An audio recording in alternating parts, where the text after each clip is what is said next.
कोई बदले में लिया थोड़ा है। कीमतन ऑक्सीजन लेनी पड़ती तो क्या बनता। अस्पतालों में देखो कितने मिनटों के कितने पैसे लेते हैं डॉक्टर,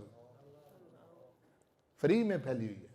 सांस लो, सूरज की रोशनी फ्री में, चांद की रोशनी फ्री में।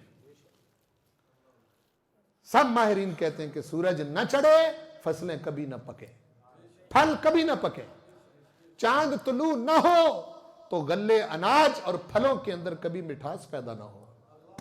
कारीगर देखें यार, चांद एक चांदनी एक, आम का रस और तरह का, संतरे का रस और तरह का, माल्टे का रस और तरह का, एक ही चांदनी से इतने मीठे पैदा करके कहता है कम से कम शुक्रिया अदा करने के लिए नमाज तो पढ़ा कर।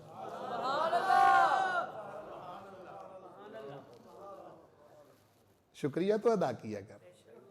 तूने मुझे क्या देना है, किस शय की कीमत तू दे सकता है, झुक भी नहीं सकता।